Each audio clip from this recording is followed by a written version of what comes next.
You tell me, why aren't people married? Well, I mean, honestly, it's the women.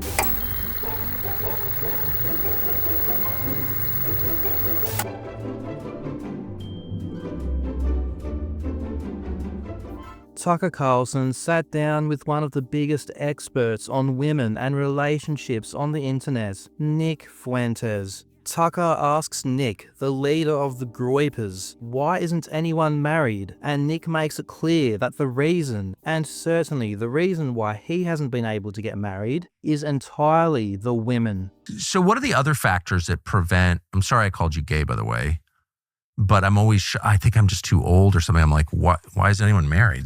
You tell me, why aren't people married? Well, I mean, honestly, it's the women. The women are extremely liberal. No one talks about that. Increasingly they do, especially after the last election. There's a 45-point difference between men and women. The men are extremely conservative, increasingly. The women are extremely liberal.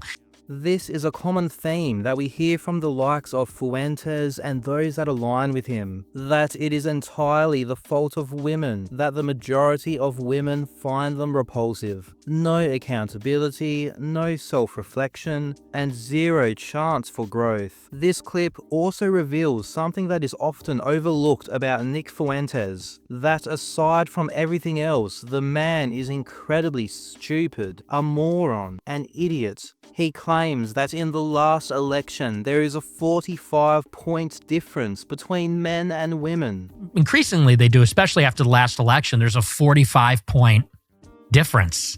This is ridiculous and absurd. The difference between men and women in the 2024 presidential election in the US was 10 points, according to exit polls. His claim of a 45-point difference is laughable. Nick goes on to make it clear that the reason he and his followers can't get married is not that they are disgusting, it's that all of the women are yucky.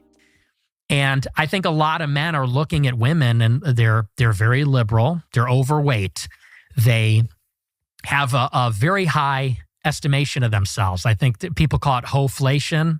Hoflation? Yes, their sense of their own looks and sexual value is very inflated. And so a lot of people are looking at these like frumpy, obnoxious, loudmouth, liberal women who are also very promiscuous and saying this is not actually appealing at all. And I don't want to start a family with a person Sounds like awful. this. Yeah, it is. Not only does poor Nick desperately try to convince himself that women as a whole are disgusting, and he is not. He's convinced himself that because he can't get the affection and love from women, that this is the case for all men. This is just sad stuff. I just feel like we have I don't feel like we have an abundance of affection from women. Yeah. You know what I mean? Like in terms of where the pendulum is at, I feel like the women are very unloving to the men. That's why they don't cook. Because that's like the best way to express a love for a man. I said this on my show the other night. I'm like, the most beautiful words a woman could say is like, I made you dinner. I made you cookies. Yeah. Because that is like an act of love. It's like women are very emboldened. They're too, I think, assertive, always giving their opinions, always critiquing, always, I think that they're very bold right now. And sarcastic. I think that's a big reason why they're not very attractive. Poor Nick Fuentes just wants a woman to bake him some cookies. For any young lads watching this, you really need to understand how pathetic and weak this is. If you can't get a good woman or can't get any affection from women, guess what? Other men can and are. You are the problem. Coming to terms with this is a positive thing, not negative. If you can, unlike Nick Fuentes, learn to look inwards, self-reflect, and take accountability, you can then take the steps you need to improve yourself, to make yourself more attractive to women. The next clip really reveals what is at the heart of Nick Fuentes' issues. He and Tucker talk about the issues of young men and boys becoming addicted to pornography, something that many would agree is a serious issue, but Nick has a very interesting spin on it. I think that it's impossible for a real woman to compete with the availability and the novelty of pornography. A real woman, like without getting graphic, she's only one person. Maybe she wants to do something sexual, maybe she doesn't. Porn is, you could have 100 different women in one sitting doing anything. Whatever niche or idiosyncratic thing a person might be into, it's there. And so I think that novelty combined with that availability, it makes it so that, when you think about courting a woman, juice isn't worth the squeeze. As I said, I acknowledge that there is a problem with pornography addiction in young men. It is so easily accessible in mass consumption, which can be a dangerous thing, especially for lads who are isolated, have low self-esteem and aren't sociable. But Nick's take on the source of the issue is that watching porn is better and more satisfying than being with a woman. This is not the take of someone who is attracted to women, and there is evidence of this being the case with Nick Fuentes. We have seen him accidentally show gay porn on stream and blame it on the Jews. We have seen him go on what looked like a date on stream with a cat boy. I could go on, but there are plenty of examples to suggest why he finds women so disgusting. During this podcast, the brilliant takes from Nick Fuentes kept coming. I don't know. I personally find women very frustrating when they are not expressing, and I just view that as that's the beauty of it. I see, the way I look at it is like when you look at your favorite TV shows, right? The Sopranos, Breaking Bad, it's like the wife is the villain because it's like the main character, if the wife could just get out of the way, would be running the show.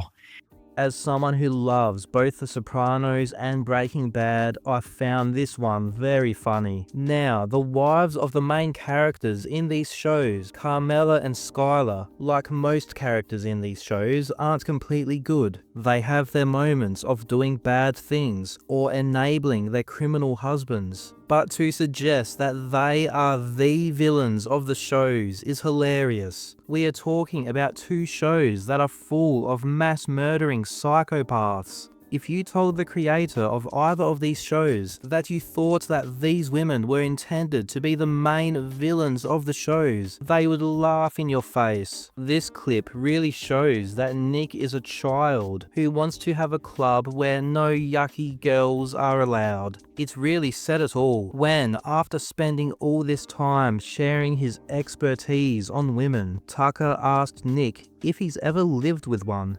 I would say that when you say you don't fully understand women, to me, I feel like women are very simple in terms of... Have you ever lived with one? No, I haven't lived with them, but I mean, and don't get me wrong, maybe it's difficult, but I feel like they're pretty simple.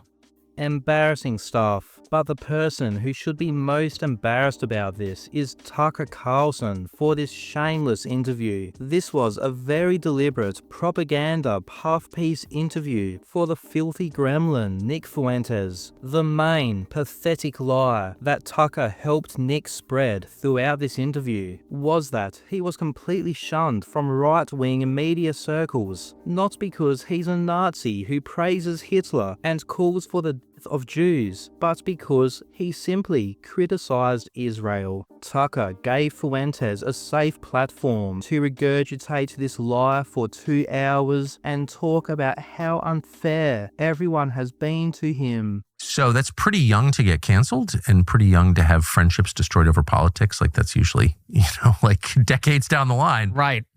What did you do? Well, I just became more emboldened. And so I took this story on my show and I would kind of subtly bring up the Israel topic and say, this is something you're not allowed to talk about. This seems like an apparent contradiction. It's a big problem. And they escalated their attacks. And eventually they said, you know what? We're not going to talk to you anymore. And these are my friends. I met them, went to Christmas parties with them. And all of them one day said, you're done. We're blocking you. We're never going to speak to you again. We're never going to have you on our show. And I said, wow, like this seems like inhuman. I'm struck by how impersonal this is. Like here, I thought we're friends. We're all conservatives. Maybe we disagree on one issue. Now I'm being canceled by the right. So I was shocked by this. This is pure fabrication. I'm not going to play the clips because I'm not going to get this video demonetized for this idiot, but there are plenty of clips going around social media, especially Twitter at the moment, showing the things that Nick Fuentes has said that actually got him shunned by right-wing media. Genocidal, pro-Hitler, pro-rape, pro-pedophilia things. Not talking about Israel, but Tucker Carlson was willing to humiliate and debase himself to help Nick Fuentes spread this propaganda. I do hope that people who want to learn what's happening and who you are will watch the whole thing. It's probably naive hope that it won't be reduced to whatever you're saying something naughty and me laughing and see they're both Nazis. I mean, you know that's going to happen, of course. But I'm willing to take that risk because I just think it's important to know you're clearly ascendant. You're enormously talented. You're more talented than I am, for sure, as a talker. So, and there've been a lot of attempts to silence you and it hasn't worked. So my calculation, I'll just be as blunt as I can be. It's like, do I want to have Fuentes on? Everyone's gonna be like, but you're a Nazi just like Fuentes. Okay. But then I'm like, I don't think Fuentes is going away. Ben Shapiro tried to like strangle him in the crib in college, and now he's bigger than ever. So it probably would just be worth hearing what Nick Fuentes thinks. I just want to be transparent about my motives here. Yeah. Tucker Carlson really is a joke, just a bottom of the barrel, shameless propagandist. We've seen this in the past when he interviewed Andrew Tate and actively helped Tate lie and spread propaganda about his ongoing human trafficking case. Tucker even asked Tate deliberate leading questions to help him lie about the sex crimes he was charged with. I don't think anybody, like I said, with a functioning brain believes that me at the age of 35 decided to steal TikTok money and ruin my entire life without financial motivation to girls who say they're not victims of anything. I don't think anybody with a brain. Well, the fact that you're not accused of a sex crime or of violence, which I think most people don't really understand. Yep. And they can look it up. Yep. I mean, but you're not actually accused of rape, Correct. selling anyone, Correct. pimping. Correct. Okay. That right there raises a lot of questions. At the time of this interview, Tate was charged with human trafficking and rape, and the testimony against him absolutely includes allegations of violence. But that is Tucker Carlson for you. He's one of the biggest jokes in all of media. This was emphasized when Nick Fuentes expressed to him his admiration of Joseph Stalin. So it was like late December. It's actually funny. It was December 18th. I remember because that's an important date to me. And it's Joseph Stalin's birthday. Oh. I'm a fan. You're a fan of Stalin's. Mm-hmm. I was an admirer, but we don't need to go into that, I guess.